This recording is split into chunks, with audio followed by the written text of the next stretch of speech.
Good afternoon, book lovers of the internet. Welcome or welcome back to my channel. If you're new here, make sure to subscribe because for every subscriber, I get a new subscriber and they also read a page from a book of my choice. So, in this video, I am going to be reviewing this book called The Incredible Adventures of Professor Brainstorm by Norman Hunter. It has about 270 pages and I rated it 3 out of 5 stars. So, this one, very interestingly, my uncle gave it to me about a decade ago or slightly a couple of years longer than that. And I still have a leaf, um, which is meant to be from a maple tree. This is from when he went to Canada, if I remember properly. If you're watching, let me know in the comment section. And I still have it in between the pages. The page is extremely yellowed because of the leaf over here.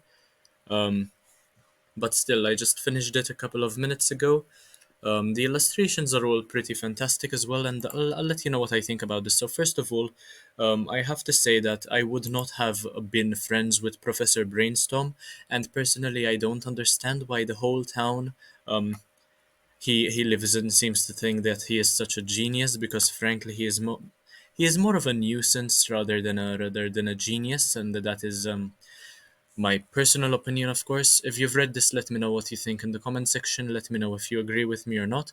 Um, I did enjoy most of the stories, but I think that the main character in this case ruined a couple of them for me. Calling him a mad genius would have been a compliment in certain contexts, but with this guy, he just overcomplicates everything and makes the lives of those he's meant to help even harder. So he doesn't really help anybody unless he does so unintentionally, and it is pretty frustrating to see him work. And he is also a very forgetful guy, which is a theme that made this book rather funny, if I have to be honest. And the use of irony throughout, even more so, even funnier, as well as the clever wordplay sprinkled in every chapter. I think that put together those elements really made the story funnier, but I suppose I am not really the target audience. This is a children's book, and it's been quite some time since I reviewed a children's book on this channel, but I'm happy to do so because I want to have a wide variety of books I review over here. So the author, Hunter, mostly relies on miscommunication in his stories, and while I'm not exactly the target audience or a big fan of this trope, I still think that it is rather clever instead of annoying. And you would expect a so-called genius like Brainstorm to be able to explain himself better, but at some points, his housekeeper, Mrs. Flittersnoop, who I feel extremely um, bad for, basically, um, she just comes across as more of a logical person than him, which is quite ironic. The illustrations are all rather cool, and there is this one illustration which I like more than the rest. Um, I hope I can find it rather quickly. Um, it's about Professor Brainstorm basically dreaming of being on a lake made of hot chocolate over here, um, or something of the sort.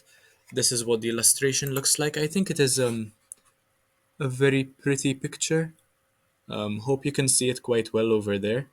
Not all of the pictures have these annotations at the bottom. This one does, though, dreaming that he was going along in a nicely cushioned boat. That is perhaps my favorite illustration in the entire book. Um, so my main complaint, as I probably mentioned already, or this has probably come across already, is that the main character is more of a menace than a reasonable person, and this is just quite off-putting.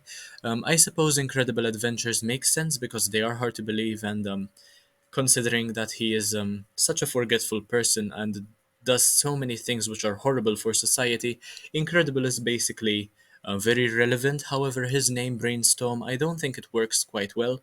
The wordplay on the word brainstorm, obviously, it's more of a misnomer than a clever sort of name. Some stories did seem to me to be fillers, and the author Norman Hunter himself didn't really have in mind how best to conclude them, in my opinion. And it feels as though he just wanted to make the book longer at certain points.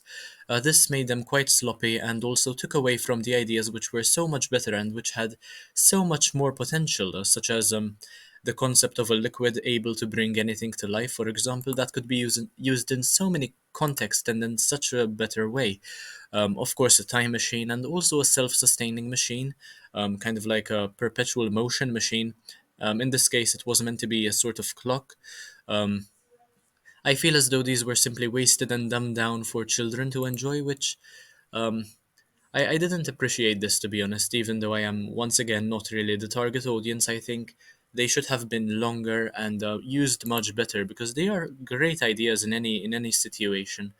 Um, the pancake story towards the end of the book reminded me of a favorite childhood movie of mine called Cloudy with a Chance of Meatballs. Perhaps you've heard of that. However, it doesn't really make much sense in the way that it's explained. So I obviously didn't enjoy the story as much as I did the movie.